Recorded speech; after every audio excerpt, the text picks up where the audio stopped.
Hey friends, I am Sharon Betters and you are listening to the Help and Hope podcast produced by Mark Inc. Ministries. And it is such a privilege for me today to introduce to you our guest, Clarissa Moll. Clarissa is a prolific writer and she is a podcaster. In fact, she co-hosted the podcast series Surprised by Grief for Christianity Today.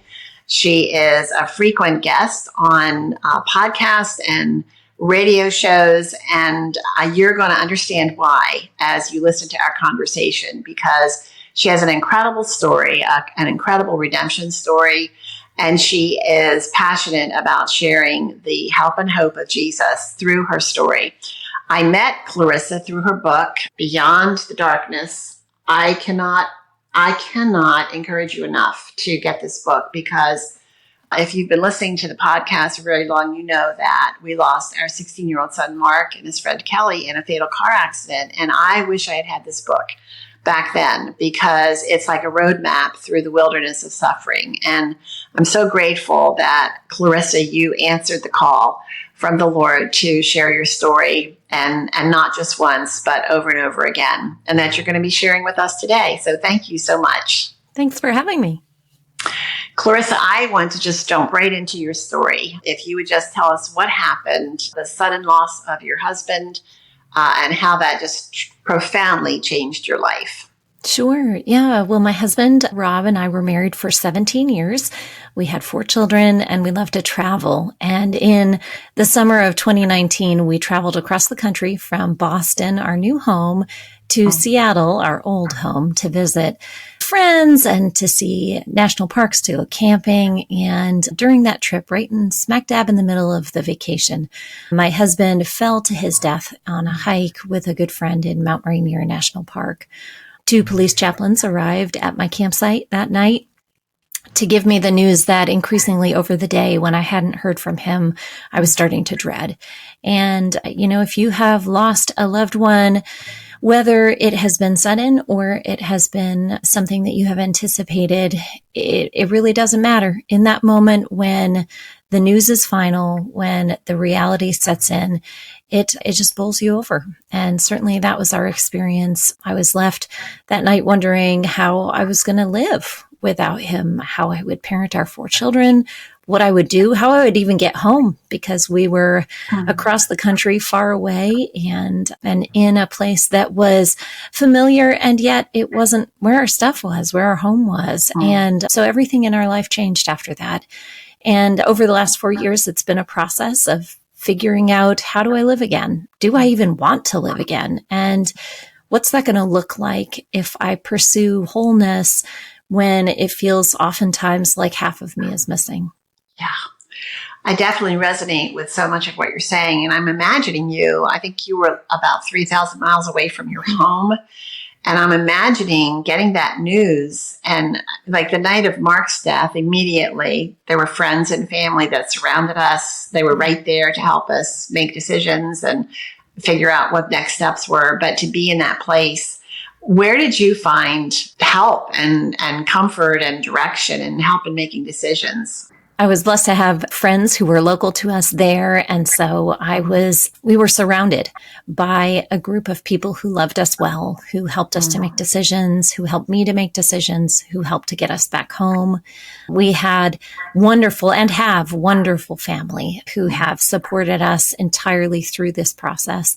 And so we were blessed in that way. And, I don't take that for granted, because in my work in bereavement advocacy, I meet so many folks who haven't experienced that, they have met with their person's death and they have experienced a profound sense of loneliness, that there haven't been supportive people around them, that they have come up against conflict, weddings and funerals, they bring all the yucky stuff up. And many people have experienced that kind of additional sorrow heaped on top of the loss of their loved one. So I count it just an extraordinary gift that we were able to receive that kind of care from folks around us. Yeah. There's so many things about your story that, for a person of faith, you have to look at it and say, God's hand was in this in so many ways. And one of the ways that just was profound is the way that he actually started preparing you for living life without Rob so many years before. I'd love to share that with our listeners, especially a book that Rob had written and you had edited, and how God used that. And I just get teared up when I think about that incredible God supplying your needs before you even knew that you were going to need it. Certainly. Yeah. The Lord was abundant in his care in that way. Rob was a journalist, and he had reported on the Terry Schiavo case down in Florida, the Dignity to Die movement. That had been all of what had been going on during his time as a newspaper reporter. And as he reported on these stories and asked questions about euthanasia and what it meant to die well, seeing the government intervene and ethical questions arise, he began to wonder what it meant for Christians to die well in the 21st century. We died very differently, it seemed, from folks that he had studied in the past, who had been surrounded by family and friends, who hadn't had those kind of ethical dilemmas because they didn't have invasive medical procedures, for example, to make things muddy at the end. And so he began to research, as most journalists do. He wanted to find an answer. He had a nose for news, and he began working at a funeral home on the night shift in our local community. He began work as a hospice volunteer, sitting with folks on the weekends, encouraging their families, just sitting and holding hands and talking. And through that experience, he realized that we could recapture a more Christian sense of what it meant to die. It would mean acting differently than a lot of the world did when they came to face their end. It would mean facing and not running away from the reality of our mortality. But it was something that the Bible gave us tools to do. And so he wrote this book, The Art of Dying, Living Fully into the Life to Come, based on those years of research and work. And yeah, death was a common conversation around our kitchen table in our early 30s when we had little kids. And I didn't like it at all. I will fully admit that. It's not the kind of thing a young mom wants to even think about. I would prefer to think about a big, long, glorious future for my family. And I never wanted to imagine that he wouldn't ever be in the picture, that I wouldn't ever be in the picture. But he pressed in to those conversations, and we had them. We had conversations about end of life, what our wishes were, what our will should look like, what kinds of things we wanted at our funerals or at our ends. And so even all those years before, we had begun talking about the things that I would have to enact when I learned that he had died. I will say it didn't make it easier. It didn't make the grief any easier. It certainly made the planning and the logistics, which bogs down a lot of grieving people. It made that part of it much, much easier. I knew what he wanted. I could execute it on it. And it honestly gave me space for the hardest part, which was figuring out how I was going to live without him. Yeah.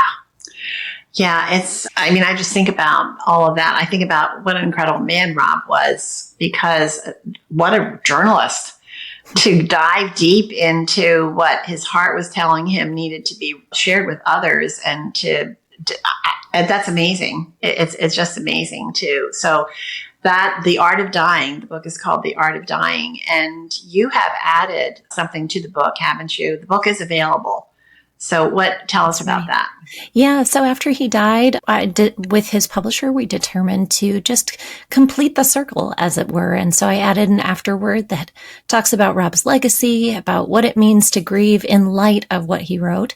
And it became the basis for what I wrote in my book, Beyond the Darkness. As I think about you're faced with this horrific loss, and it confronts you with all kinds of other choices. And one of them is, who am I going to be? What am I going to be like 20 years from now, 10 years from now? I remember thinking after Mark's death, I have a choice now. I can become a bitter old woman, or I can find purpose in what God has allowed in my life. And so I know that you've had moments like that too. How did you choose to live with hope rather than with despair? I think it's a daily process. And even 4 years out, I think there are some days where I still wonder, how am I going to do this? How am I going to am I going to face retirement without you? How am I going to watch my kids walk across the stage at their graduations without you? How am I going to live? And so I wish that there were a sort of easy answer, a sort of biblical pill you could take that would give you hope that would last for eternity. But, if we're given a lamp to our feet and a light to our path, that means we get just enough light for today. We get a new deposit of morning mercies every morning. And so that means we get enough for now. And I found that is what the walk with hope has been for me, that it's hope enough for today. Lord, give me the hope to get through this day.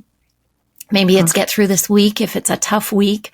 And I'm going to leave the future to you, because one thing that grief and the loss of my husband has shown me is that I don't have control. And, it's easy after we've lost our person to try to want to clutch onto the things that we can control. Well, I'm going to plan the rest of my life really rigidly now, so nothing bad can happen ever again. And that's not even possible.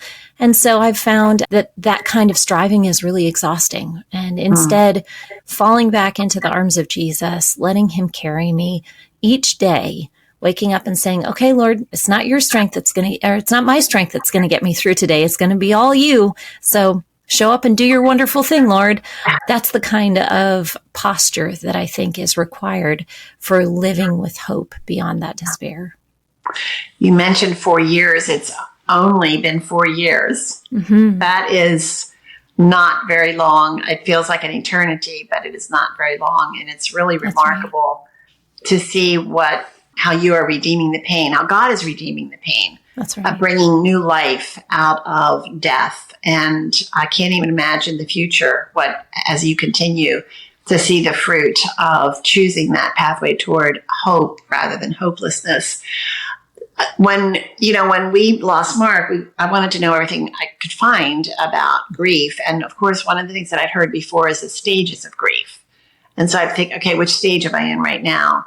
But it's like a bouncing ball. I don't know. There's no map that says, okay, this is where you are now. So you found that to be true in your own. I certainly did. Journey. Yeah. Well, and as I'm sure you have experienced too, it can get really discouraging when you feel like you've made some progress and then you have a really tough day and the tough day turns into a couple tough days and maybe a tough week. And you think, oh goodness, it's like I'm sliding down the mountain and I just can't get back my momentum to keep going. And those stages of grief, they can be helpful to some folks, I think, but grief is nonlinear, like you say. We bounce all around. And really, grief is this amazing capacity that God has given us, an emotional capacity to acknowledge what we've lost. We know in the Old Testament that the Lord grieves over Israel when she abandons him. And so we reflect the image of God when we accept that this is a capacity that we have been given, and we ask, Lord, what do you have for me here in this? And so instead of trying to get through it, which the stages of grief kind of want to dump you out on the other side with a little certificate of completion. Instead of doing that, we can just fall back into resting in the Lord and saying, okay, what do you have for me to learn here? What do you have for me to learn about what it means to be deeply connected to others? What do you have for me to learn about my priorities, about my own frailty? Physically, a lot of people who experience loss have a lot of physical difficulties after the loss of their loved one. And those things can make us feel like we're just not progressing. But instead, I think they're just the natural response to losing someone that we love. And the more that we're able to accept that piece of the grief experience, I think the more readily we'll be able to seek after wholeness and comfort in the Lord. I love the way that you encourage grieving people to recognize the different emotions but then to lean into them to learn about that emotion and what it's telling you about yourself. I hadn't really thought about that before. So for instance, fear. As you said earlier, you can't control anything. I think that's one of the biggest things that hits you is the next phone call, the next knock on the door, what is going to be the next shoe that falls. So you have no control. And so there's fear I didn't want my other children to leave the house. That's right. Yeah. Yeah. Because it could happen again. But you encourage us to look at those emotions very specifically and intentionally. Do that with fear, because I think that's a common one. What can fear teach us? It's almost like you're saying your emotions can be your friends if you take the time to get to know them. How? And how does that work? Well, we've all been in a classroom as kids or adults. And I'm a teacher, former teacher, and I like to think about my emotions like a classroom. There are some students, in a classroom who are clamoring for attention, and they have the loudest voice in the room. And, as a good teacher, you have to listen to them, but but there are occasions where you have to tell them to be quiet. You've said enough. It's time to sit down. And then there are other students in the classroom who sit quietly in the back, and they have good things to say, but either they never have the courage to speak, they never feel they have the space to speak. There are just too many other factors that keep them quiet. And it's your job as the teacher to kind of tease that out, to say, hey, I noticed that you haven't said anything. I know you have valuable insights. Would you participate in discussion? And when I think about our emotions after loss, I think that's a lot of how it is. For some of us, anger is the loudest voice in our heart's classroom. We're mad at God. We're mad at the medical professionals that weren't able to save our person. We're mad at our person for making choices that led to their death. We're just mad at the world, just a general kind of anger. And it's okay to feel angry. It's okay to feel angry at the brokenness of the world. If anger is the only voice that's speaking in your heart's classroom, it crowds out other important voices that also need to give wisdom to you as you journey with loss. And so sometimes it's important to say, okay, anger, it's time to be quiet. I think fear wants to say something. Behind that angry feeling, I think there's a sense of unrootedness, of loss that needs to be acknowledged. And fear gets to talk. Sometimes hope needs to speak, or peace. Sometimes disappointment or frustration or joy, relief even. If you've been a caregiver, you may feel guilty about letting relief speak. But all of those emotions inform how we face our loss, and they acknowledge that we're whole people, that we have a wide range of emotions, and that all of those can be used by the Lord to give us wisdom and insight as we grow more into the people that He calls us to be. Think about some of the emotions that you might be trying to push back into the background that really do need to speak. And as you examine them, it's almost as though you can say, oh, I get it now. I get what's going on here. And it might help me know how to take the next step. As I think about fear, is to acknowledge that fear is dominant, and how can I let my kids go without being terrorized that something is going to happen. One of the emotions I think that we might deal with, I think a lot of people deal with sudden loss especially, is regrets. Not having the opportunity to say the things that we would have said, or perhaps something we did that we're ashamed of, or that they did that they never reconciled with us over. I know that's a big topic, but even just a minute of how do you work your way through those regrets in a way that brings freedom from the shame or guilt? Yeah. Well, I think the first step is to acknowledge that every single person dies with unfinished business.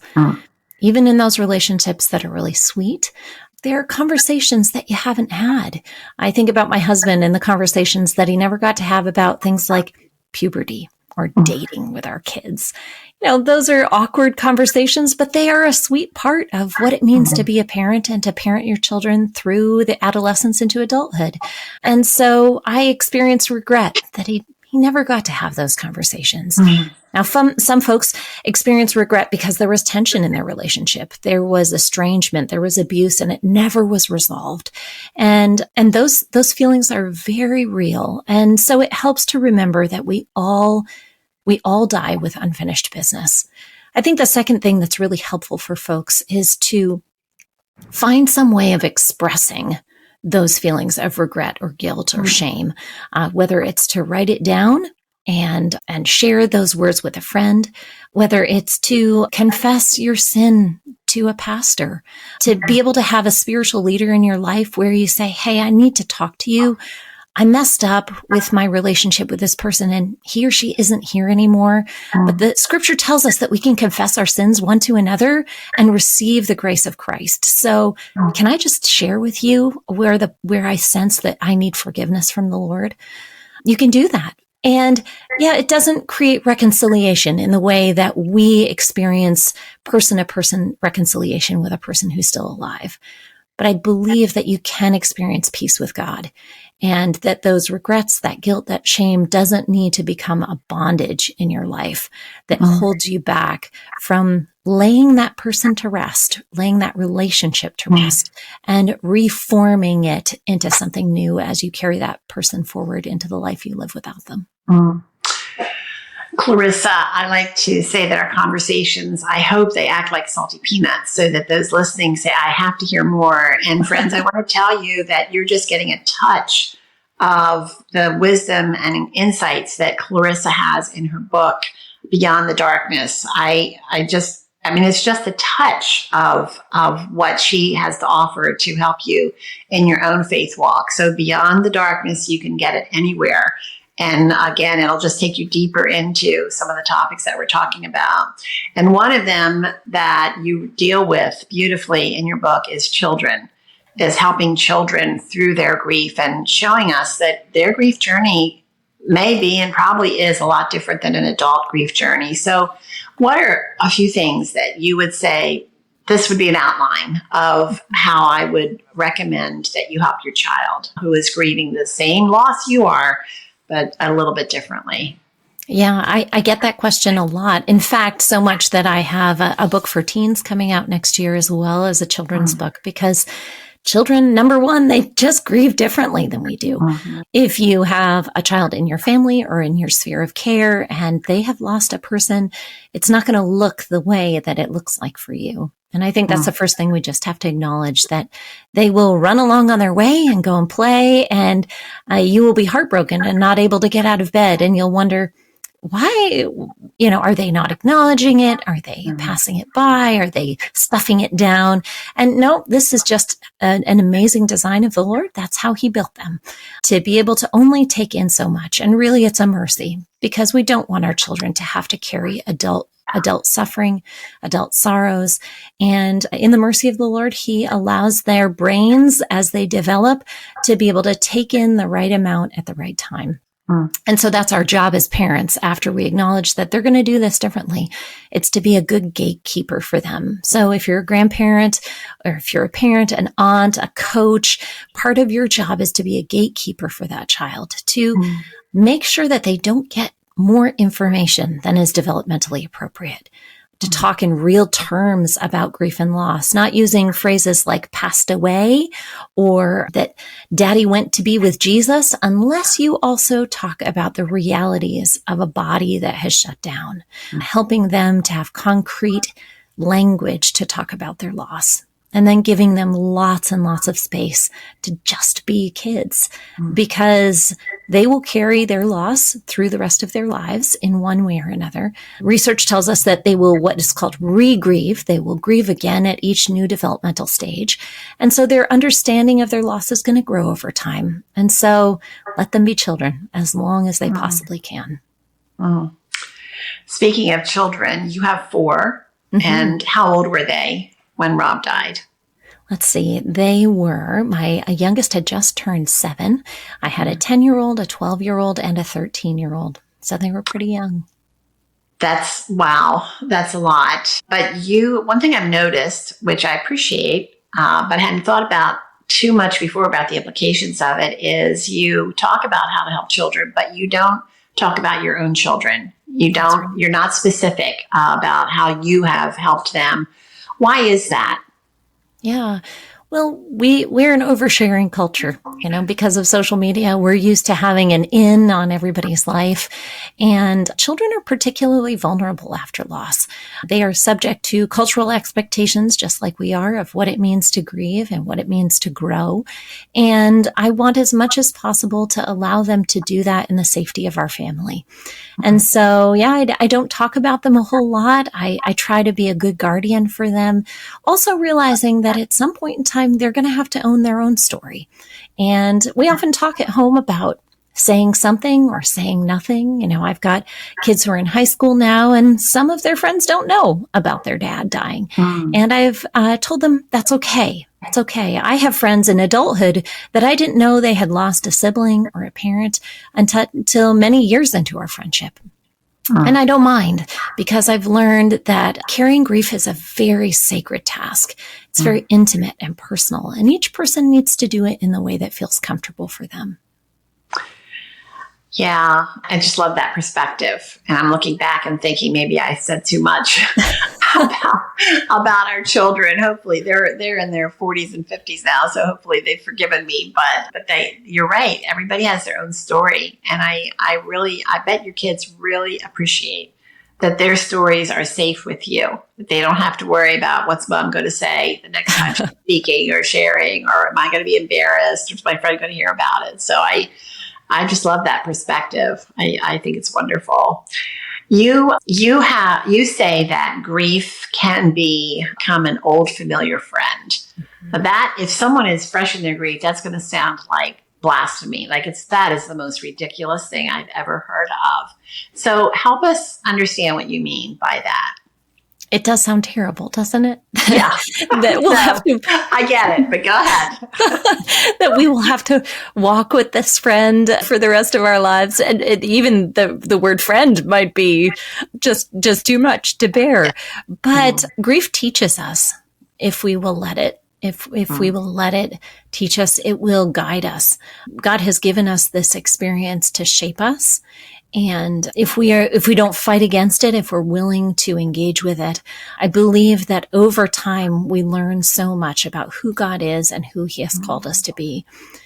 The further on that you go from losing your loved one, the years that pass, it's hard. It's even hard for me to say, but it's true that our memories of them grow dimmer, and there's a fading that happens over time. Now, I remember thinking, I never want to forget what it felt like to hold my husband's hand. But now I look at my own hands and I have to really concentrate to try to remember what that felt like. And the reality is that there is going to be some day where I don't remember that anymore. And so grief is not just an expression of our loss, but it also can become a connection of love to the person that we've lost. That in those moments where we feel a twinge, it's just a little reminder, yep, I loved and was loved, and I miss this person, and I'm longing for Jesus to come back. And so if grief does anything for us, I think as it connects us to our person over the years, it just embeds more deeply within us this sense of longing for the world to be made right, for Jesus to come again and to make all things new. Yeah, it's been 30 years since the death of our son, and the tears spring up immediately. But I've said, grief moved in against my wishes, but joy was tagging along. That's right. And slowly joy started pushing grief back into a corner. But grief has never left. And I appreciate what you're saying about it reminds us of the deep love that we have. I don't ever want it to be gone, ever. Because it is a reminder of Mark and the deep love that we have for Mark. I also love your reference to what is to come. Every day after Mark's death, we'd get up and say, "This would be a good day, Jesus." That's right. Come back. That's right. Anytime now, Lord. Anytime. I'm ready. I'm so ready. And so that's grief teaches us that this is not the redeemed world that God has promised to us. There's something so much better that He has coming for us. And so I really resonate with what you're saying. In fact, my husband said that Mark's death unbolted him from his love affair with this world and the chains, he could feel the chains dropping. And so grief has a way of forcing us, as you said earlier, to think, what are our priorities and how are we going to spend the moments that God has given to us? You made a choice to start sharing the hope that you've experienced very soon after Rob's death. Why did you do that? And what difference has it made for you? Yeah. Well, I was a writer. And so for me, writing was a way to process my emotions. And because I had connections in the publishing industry and in the writing world, it was a natural space for me to do that. But I tried to be very careful, and I still do, about stewarding the privacy of our story. I will often tell folks that there are parts of my story that you will never know. There are moments of deep darkness that I will never share in public. There are moments that are so sacred that it feels like a moment of stepping into the Holy of Holies, to be able to think about times where God met me when I was so very desperate. And some of those things will always remain private. And I think that that is an important piece of figuring out how to tell your story after your person dies. A lot of us, after we experience the death of a loved one, we just want to tell somebody. We want to tell somebody about their last words or what it felt like to sit in the hospital room beside them. And that's a lot of information. That's a lot of information for others to take in. And we can be heartbroken when there are those around us who really just genuinely can't receive that. And so I think part of our work as grieving people is to learn to curate that story, to know who is a trusted person to share those most intimate thoughts with. And then, without trying to gloss things over or make it lemons into lemonade, share the comfort that we have received through Christ so that it can offer comfort to others. And I think it's different for every person. Some people will share more, some people will share less, but it's not as much about the amount you share as your intentionality behind it and the safeguarding that you keep on the treasure that it is to participate in the loss of someone that you love. Yeah. And it gives life. As you're offering life, you receive life. It's a pretty remarkable exchange that God gives us the opportunity to experience. So I resonate with that. I had never intended to be writing about Mark's death, but then a friend who was a ministry leader asked me to write about biblical encouragement, just what you had talked about earlier, that some people never experience the kind of encouragement that we experienced. And so I wanted to share that with others. And then God just had a platform, that I knew that this was going to be one of the ways that he redeemed the pain of Mark's death. And I'm grateful for it, for that opportunity and for what it's meant for me personally.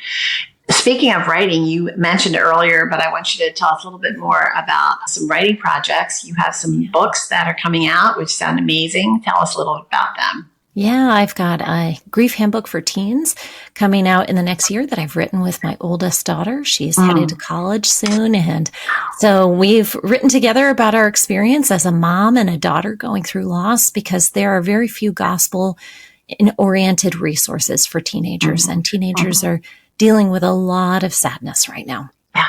And so I'm excited about that. I've got a children's picture book coming out, as well as a devotional for grieving folks. And really, I had one person say, do you ever think that you want to write about something different? And I thought, it's not so bad to be the person who is known as the grief lady, because what a special honor to be given to walk with folks in very difficult seasons of their life, to point them to hope, to remind them that as much as we are heavenly minded, as we long for Jesus' return now, grief makes us also very earthly oriented. We want to make the most of our time now because we've seen how short life can be. To watch folks, to encourage folks as they think through those things, it's a really cool job that I have. And I don't mind talking about grief.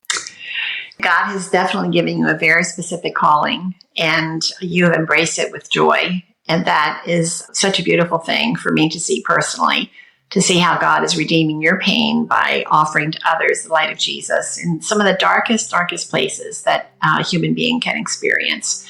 And I appreciate you so much.